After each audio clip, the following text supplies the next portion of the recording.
మనము వచ్చినాం. సో మన మధ్యలో బల్ల ఉన్నది. ఆ బల్లలో పాలు పొందుట అనేది అది ఆచారం కాదు, అలవాటు అసలే కాదు. ఎటువంటి అవగాహన లేకుండా అందులో పాలు పొందితే చాలా నష్టం, చాలా కష్టం. సో కాబట్టి అన్నీ తెలుసుకొని అవగాహన కలిగి ఉండి ఇందులో పాలు పంపులు పొందితే మనకు ఆశీర్వాదం. అది ఏ అవగాహన లేకుండా ఈ యొక్క బల్లలో నేను కనుక పాలు పంపులు పొందితే నాకే మస్తు యాస్ట్ అవుతుంది, చాలా శ్రమల గుండా వెళ్ళాల్సి వస్తుంది. నా అంతలో నేను కొని తెచ్చుకుంటున్నాను అన్నమాట శ్రమలని. అందుకే అన్నీ తెలుసుకొని అందులో పాలు పంపులు పొందితే మనకు చాలా ఆశీర్వాదం. ఇందులో పాలు పంపులు పొందితే నాకేమైనా ఆశీర్వాదం వస్తుందేమో, ఇందులో పాలు పంపులు పొందితే నాకు ఉద్యోగం వస్తుందేమో, ఇందులో పాలు పంపులు పొందితే నాకు పెళ్ళి అవుతుందేమో, లేకపోతే ఇందులో పాలు పంపులు పొందితే నా వ్యాపారం మంచిగా నడుస్తుందేమో, ఇందులో పాలు పంపులు పొందితే నాకేమైనా శరీర సంబంధమైన మేలులు నాకేమైనా కలుగుతాయేమో అని అనుకుంటే చాలా పొరపాటు. అవగాహన లేకుండా ఇందులో పాలు పంపులు పొందితే మనకే నష్టం. ఎందుకంటే దాని మీద ఒక రొట్టె ఉన్నది, అది మామూలు రొట్టెనే, అదేమి ప్రత్యేకమైన రొట్టె ఏం కాదు, మనం ఇంట్లో చేసుకునే రొట్టెనే. అండ్ ద్రాక్ష రసము అంటే మన బ్లాక్ గ్రేప్ జ్యూస్, ద్రాక్ష రసము అక్కడ ఉన్నది. సో ఆ యొక్క రొట్టె అనేది యేసుక్రీస్తు ప్రభుల వారి శరీరానికి సాదృశ్యం. యేసుక్రీస్తు ప్రభుల వారి శరీరానికి అది సాదృశ్యము. విశ్వాసాన్ని బట్టి నేను తీసుకుంటున్నదాన్ని, అదే శరీరం కాదు ఇది. సో రెండవది ద్రాక్ష రసం ఏంటంటే యేసుక్రీస్తు ప్రభుల వారి రక్తానికి సాదృశ్యము. యేసుక్రీస్తు ప్రభుల వారి రక్తానికి సాదృశ్యమైన ద్రాక్ష రసం అక్కడ ఉన్నది. ఈ యొక్క బల్లలో పాలు పంపులు పొందాలి అని అంటే ఫస్ట్ ఒక వ్యక్తి రక్షణ పొంది ఉండాలి. ఖచ్చితంగా ఒక వ్యక్తి రక్షణ పొంది ఉండాలి. నువ్వు రక్షణ పొందినావా అని అడిగితే అవును నేను రక్షణ పొందినా అని ఖచ్చితంగా చెప్పి ఉండాలి. అంతేగాని నువ్వు రక్షణ పొందినవా అని అడిగితే నేను బాప్తిసం తీసుకున్నా అని అనకూడదు, అది తప్పు. ఏది అడిగినరో దానికే సమాధానం చెప్పాలి. నువ్వు రక్షణ పొందినావా అని అడిగితే అవును నేను పొందినా అని చెప్పాలి. లేదు అంటే రక్షణ అంటే ఏదో నాకు తెలియదు అని చెప్పేసేయాలి. అంతేగాని నేను బాప్తిసం తీసుకున్నా పోయి అని అనకూడదు. బాప్తిసమే రక్షణ. రక్షణ లేకుండా బాప్తిసం తీసుకోకూడదు, తెలుసుకోండి. ముందు రక్షణ, తర్వాత బాప్తిసం. నీకు రక్షణ అంటే ఏందో తెలియదు, నేను బాప్తిసం తీసుకున్నా అంటే ఎట్లా? అది తప్పదు. ముందు రక్షణ పొంది ఉండాలి. మార్కు సువార్త 16వ అధ్యాయము 16వ వచనంలో రాయబడింది, నమ్మి బాప్తిసం పొందినవాడు రక్షింపబడును. ముందు నమ్మాలి, నమ్మిన తర్వాత బాప్తిసం. అర్థమవుతుందా అమ్మ? ముందు నమ్మాలి. ఏమని నమ్మాలి? యేసు ప్రభు నా కొరకే చనిపోయిండు, యేసు ప్రభు నా కొరకే గాయాల పాలైపోయిండు, యేసు ప్రభు నా కొరకే ఆయన రక్తం చిందించినాడు, నా పాపాల కొరకు యేసు ప్రభు చనిపోయినాడు, నా పాపాల కొరకు ఆయన గాయాల పాలైపోయినాడు, నా పాపాల కొరకు రక్తాన్ని చిందించినాడు. ఆ యొక్క యేసు ప్రభు ఏ శ్రమలు అయితే పొందినాడో అవన్నీ నా కొరకే యేసు ప్రభు ఈ లోకానికి వచ్చినాడు, నా కొరకే ఆయన చనిపోయినాడు, నా కొరకే ఆయన సమాధి చేయబడ్డాడు, నా కొరకే ఆయన తిరిగి లేచినాడు అనేది నమ్మాలి. ముందు అది నమ్మాలి. ఆ నమ్ముటనే రక్షణ అంటే. రక్షణ అంటే ఏందో తెలియదు, ఏదో తెలియదు. ఇక్కడ చర్చిలో ఎన్నో బాప్తిసాలు ఇస్తున్నారంట, నేను కూడా పోయి క్యూలో నిలబడతా పోయి తీసుకుంటే అది కాదు. ముందు నమ్మాలి. యేసు ప్రభుని నమ్మాలి.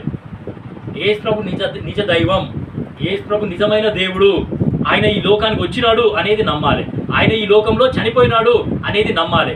ఆయన ఈ లోకంలో రక్తం చిందించినాడు, నా పాపాలు యేసు ప్రభు భరించినాడు, నా పాపాలు యేసు ప్రభు క్షమించినాడు, నన్ను యేసు ప్రభు క్షమించినాడు అనే ఖచ్చితమైన నిశ్చయత కలిగి ఉండాలి. అదే రక్షణ అంటే. అర్థమవుతుందా సార్?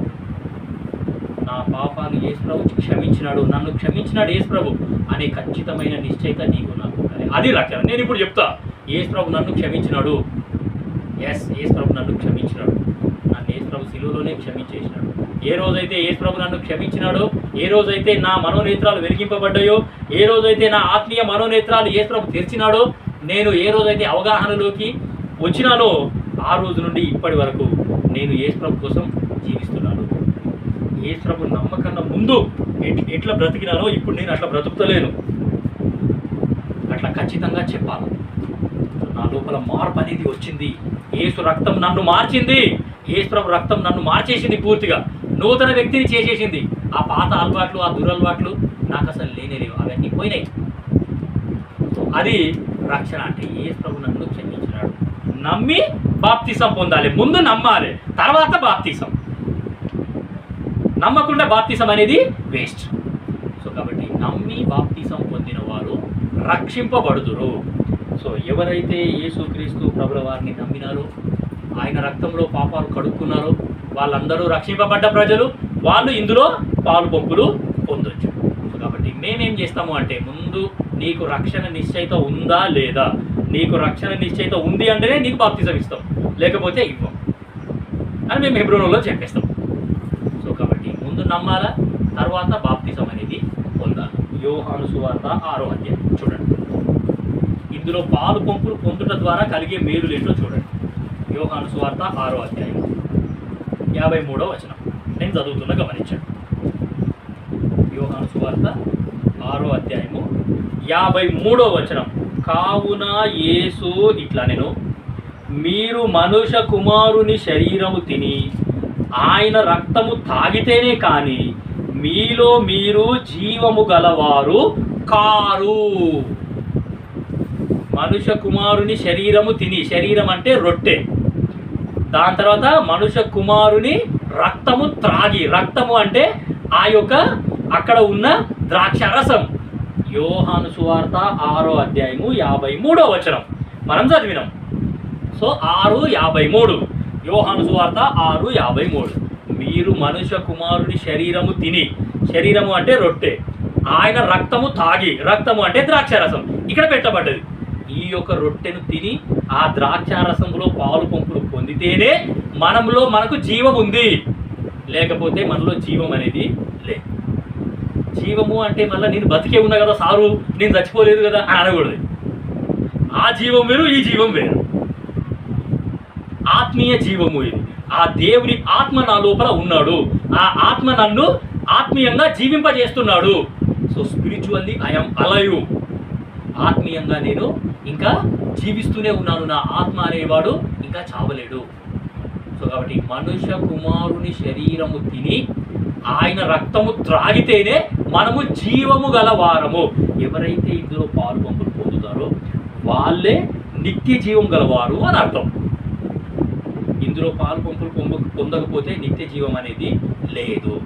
అందుకే మేము వాక్యం చెప్పేటప్పుడు ఏం చెప్తామంటే, ఖచ్చితంగా ప్రతి ఆదివారము అందరూ కూడా బలలో పాలు పంపులు పొందాలి. బలలో పాలు పంపులు పొందకపోతే ఏం లేదు, జీవం లేదు, నిత్య జీవం లేదు. ఎందుకు మరి ఈ బతుకు? ఇంతగానో బతుకు ఏం లాభం? మందిరానికి వచ్చి ఏం లాభము? మందిరంలో పనిచేసి ఏం లాభము? మందిరం మేము కట్టుకుంటున్నాం, మందిరం కోసం సమర్పించుకుంటున్నాం, మా సమర్పణ మేము కష్టపడుతున్నామని మందిరం కట్టుకునేది జీవం లేనప్పుడు. సో కాబట్టి అందరు ఇందులో పాలు పంపులు పొందకపోతే నిత్య జీవం అనేది లేదు.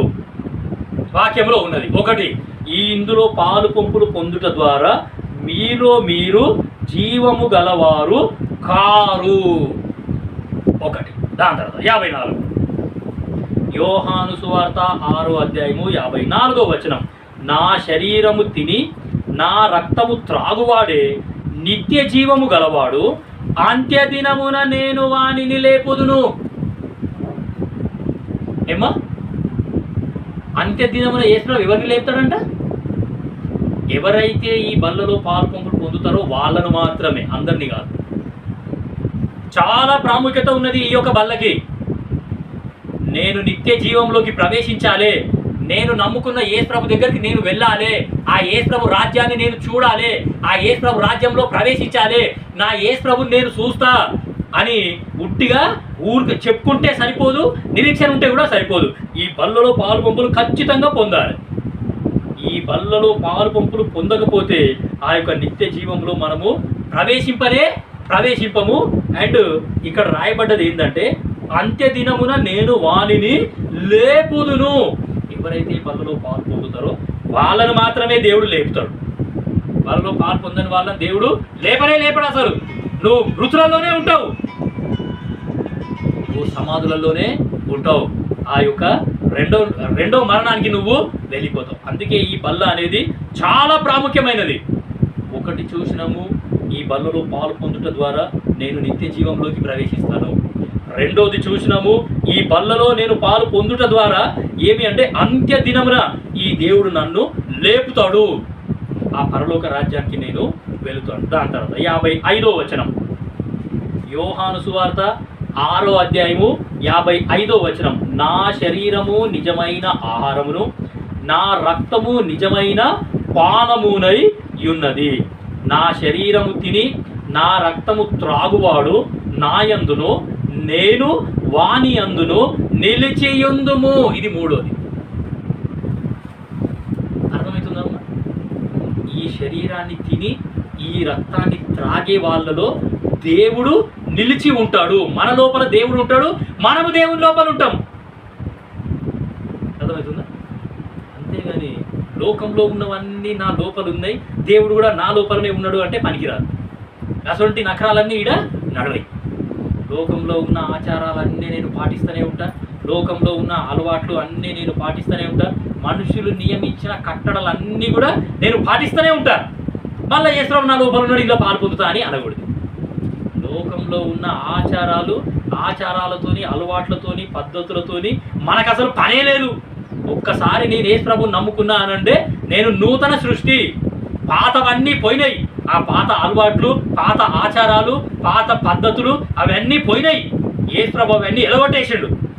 నేను నూతన పురుషుణ్ణి, నూతన వ్యక్తిని. ఇందులో పాలు పంపులు పొందుకుంటా నేను దినాలు ఆచరిస్తా, మాసములు ఆచరిస్తా, నెలలు ఆచరిస్తా, దినాలు చేస్తా, అవి ఇవి చేస్తా అంటే అవన్నీ నడవాయి. జాగ్రత్త ప్రియమైన దేవుని బిడ్డ. ఈ లోకంలో ఉన్నప్పుడు లోకస్తులు చాలా ఆచారాలు, చాలా అలవాట్లు, చాలా పద్ధతులు వాళ్ళు పాటిస్తున్నారు. వాళ్ళలో పాలు పొందేటోళ్ళు అవన్నీ చేయకూడదు. గుర్తుపెట్టుకోండి.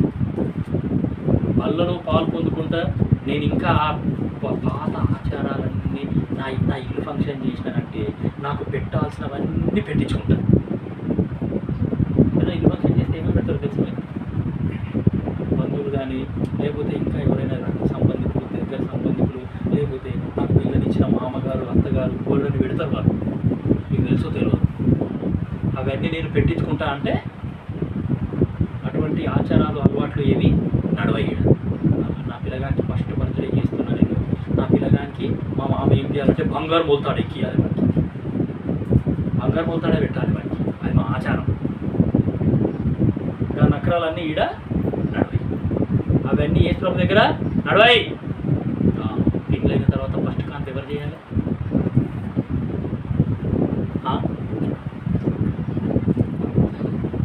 కదా? అంతేనా? మీరు కూడా అటెండ్ చేస్తారా? చెప్తూనే ఉన్నారు, వాళ్ళ చేయమంటున్నారు.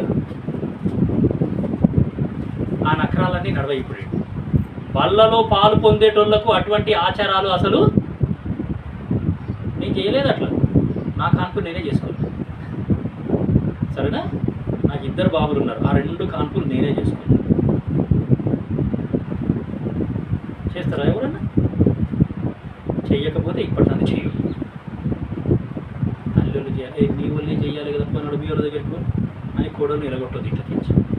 అటువంటి ఆచారాలన్నీ బల్లలో పాలు పొందేటోళ్ళకైతే పని చేయాలి. నేను బల్లలో పాలు పొందుకుంటా, నా కోడలు ఫస్ట్ సారి కాన్పు అవుతున్నది, మీ తల్లుళ్ళే చేయాలి, ఎక్కువ అమ్మ మీ అమ్మల దగ్గరికి ఎందుకున్నావు, ఎవరు చేస్తాడో చాకిరి నీకు, వాళ్ళు ఇంత సేవ చేయాలన్నా నీకు, నేను చేయాలన్నా నీకు? మీ అమ్మల దగ్గరికి పోయి వాళ్ళు చేస్తారు, వాళ్ళు చేస్తారు. ఆ నకరాలన్నీ నడవాయి. అవన్నీ యేసుప్రభు దగ్గర పనికిరావు. బల్లలో పాలు పొందేటోళ్ళు అవన్నీ చేయకూడదు, నీ ఇష్టమే. సో నేను క్రీస్తులో ఉంటాను, క్రీస్తు నాలో ఉంటాడు. యేసుక్రీస్తు ప్రభుల వారు నాలో ఉన్నాడు అనే సంగతి తెలుసుకున్న మరుక్షణం లోకంలో ఉన్నవన్నీ నా లోపలికి రాణిస్తానా? నేను లోకంలో ఉన్నవన్నీ నా లోపలికి రాణిస్తే నా లోపల ఉన్న యేసుప్రభు బయటికి వెళ్ళిపోతాడు. నీకు తెలియదు. ఒకవైపు లోకాన్ని నా లోపలనే పెట్టుకున్న యేసుప్రభు కూడా నా లోపలనే ఉన్నాడు అంటే దేవుడు మాత్రం అట్లా ఉండనే ఉండడు. అసలు నేను అసలు నా భార్యని డెలివరీకి వాళ్ళ అమ్మల దగ్గరికి పంపించలేదు, నా దగ్గరనే పెట్టుకోను. 2 కాన్పులు నేనే చేసిన, దగ్గరుండి నేనే చేసిన. మా అమ్మనైనా కూడా చెప్పేసినాడు. సో కాబట్టి ఈ లోక సంబంధమైన ఆచారాలు, అలవాట్లు, పద్ధతులు అవన్నీ మనకు సరే. మన ఇంట్లో ఏదైనా ఎవరైనా ఒక వ్యక్తి చచ్చిపోయినారు, ఆయనకు దినాలు ఎన్ని రోజులకు చేస్తారు? సార్ చేస్తారా మీరు? దినాలు చేస్తారా మీరు? ఎన్ని రోజులు చేస్తారు? 10 దిన కర్మ అని అంటారు లోకంలో. ఏమంటారు? 10 దిన కర్మ విన్నరా మీరు? 10 దిన కర్మ అని విన్నరా? అంటే కరెక్ట్ 10 రోజులు చేస్తారన్నమాట. మీరు కూడా అట్లా చేస్తారా? అవన్నీ మనకు నడవాయి. కరెక్ట్ 10వ రోజుకే చెయ్యాలి. నువ్వు జ్ఞాపకార్థం కూడిక పెట్టుకుంటే 10 రోజుకే పెట్టుకోవాలి. లేకపోతే వాళ్ళు చచ్చిపోయినోడు దయ్యమైన చోటే తిరుగుతుంది. నిజంగా అన్నీ జరుగుతుందన్న లోకంలో అంటారు. అది కరెక్ట్ 9 రోజులకు కనుక నువ్వు జ్ఞాపకార్థ కూడిక కరెక్ట్ 9 రోజులకే పెట్టాలి. జ్ఞాపకార్థ కూడిక 9 రోజులకు పెట్టకపోతే ఏమవుతుందంటే ఆ వ్యక్తి దయ్యమై వల్ల మంచిగానే చూస్తుంది. ఇవన్నీ ఏమయ్యంటే ఆచారాలు, అలవాట్లు, పద్ధతులు అన్నమాట. ఈ ఆచారాలన్నీ యేసు ప్రభువుని నమ్ముకున్న వాళ్ళకి పనికి రావు. దాని తర్వాత ఒక వ్యక్తి కనుక చనిపోయాడు అనుకోండి, ఆ వ్యక్తి చనిపోయిన 5 రోజులకు జ్ఞాపకార్థ కూడిక పెట్టొద్దంట. మీకు తెలుసో తెలియదు. అట్లా పెడితే ఆ వ్యక్తి యొక్క కుటుంబ సభ్యులు ఎవడో కూడా చచ్చిపోతారంట. తెలుసా? అది 5 రోజులకు ఎవరు పెట్టరు. మరి మీరు గమనించరో లేదు, సంగారెడ్డిలో జరిగింది ఒక సంగతి. 5 రోజులకి అస్సలు పెట్టలే. ఒక వ్యక్తి చనిపోయిన 5 రోజులకి జ్ఞాపకార్థ కూడిక పెట్టకూడదు. చచ్చిపోయిన 5 రోజులకు నువ్వు జ్ఞాపకార్థ కూడిక పెట్టినావనుకో, నీ బంధువులోనే ఎవడో కూడా ఎగిరిపోతాడు. చచ్చిపోతాడంట. ఆయన సన్నిహితంగా ఉన్న బంధువులు ఆయనతో పాటు తీసుకొని పోతాడంట. ఆయన కసరతి ఆచారాలన్నీ, అలవాట్లన్నీ మనకు పనికి రావు. గుర్తుపెట్టుకోండి. ఎందుకంటే చాలా గొప్ప దేవుని మనం నమ్ముకున్నాం. మనం దేవుని చిత్తం చేస్తున్నాం. దేవుని చిత్తంలో ఉన్నాము అంటే ఖచ్చితంగా మన ద్వారా దేవుడు ఆయన చిత్తాన్ని జరిగించుకుంటాడు. చదవండి యోహాను సువార్త 6వ అధ్యాయం 57వ వచనం. జీవము గల తండ్రి నన్ను పంపెను గనుక నేను తండ్రి మూలముగా జీవించుచున్నట్టే నన్ను తినువాడును నా మూలముగా జీవించును. జీవము అంటే నిత్య జీవము. దేవుని మూలముగా మనము జీవిస్తాము. ఈ లోకంలో అయినా సరే శారీరకంగా మనము జీవిస్తాం అండ్ ఆత్మీయంగా కూడా మనము జీవిస్తాము. సో ఆయనని ఈ శరీరం తిని ఇందులో పాలు పంపులు పొందితే మనము జీవిస్తాము. సో కాబట్టి ఈ బల్ల అనేది మనకి ఆరోగ్యాన్ని కూడా అనుగ్రహిస్తుంది. ఈ యొక్క బల్ల అనేది చాలా ఏమి అంటే శక్తివంతమైన బల్ల. ఈ బల్ల యొక్క ప్రాముఖ్యత తెలుసుకున్న వ్యక్తి చాలా జాగ్రత్తగా ఉంటాడు. అసలు మనము జీవిస్తాము. ఈ లోకంలో నేను ఈరోజు జీవించినాను అంటే ఈ యొక్క బల్లలో పాలు పొందడానికి, ఈ యొక్క బల్లలో పాలు పొందితే మనము జీవిస్తాము. నా యొక్క ఏమంటే మరణాన్ని కూడా కొట్టివేస్తుంది ఈ యొక్క బల్ల. సో కాబట్టి ఈ యొక్క బల్ల అనేది ఒక రకంగా చెప్పాలి అంటే అది శారీరకంగా మనకు స్వస్థతని అనుగ్రహిస్తుంది, ఆత్మీయంగా కూడా మనకి స్వస్థత అనేది అనుగ్రహిస్తుంది. చూడండి 58వ వచనం 6:58 యోహాను సువార్త. ఇదే పరలోకము నుండి దిగి వచ్చిన ఆహారము, పితరులు మన్నాను తినియు చనిపోయినట్టు కాదు. ఈ ఆహారము తినువాడు ఎల్లప్పుడూ జీవించునని నిశ్చయముగా మీతో చెప్పుచున్నాను. ఈ ఆహారం తినువాడు ఏమవుతాడంట? ఎల్లప్పుడూ జీవిస్తాడు. అంటే శారీరకంగా ఈ లోకంలో కాదు, కానీ నిత్య జీవములో ఆత్మీయంగా ఎల్లప్పుడూ జీవిస్తూనే ఉంటాం. జీవము జీవము జీవము జీవము జీవం అనే మాటనే వచ్చింది ఇక్కడ. కాబట్టి ఈ బల్లలో పాలు పొందుట ద్వారా మనకు జీవమే కానీ మరణం అనేది లేదు. ఆత్మీయ మరణంలోనికి, రెండవ మరణంలోనికి నువ్వు నేను అసలు పోనేపో. కాబట్టి ప్రియమైన దేవుని బిడ్డలారా, నేను రక్షణ పొందిన తర్వాత, నీటి బాప్తిజంలో సాక్ష్యం ఇచ్చిన తర్వాత, దేవుని వాక్యము విన్న తరువాత నా హృదయాన్ని నేను పరీక్షించుకొని నేను ఈ విధంగా ఉన్నానా లేనా, వాక్యంలో ఇట్లా ఉన్నది, నేను ఇట్లా ఉన్నానా లేనా, వాక్యంలో ఇట్లా ఉన్నది, నేను ఇట్లా ఉన్నానా లేనా అనే సంగతి పరీక్షించుకొని సరి చేసుకొని ఇందులో పాలు పంపులు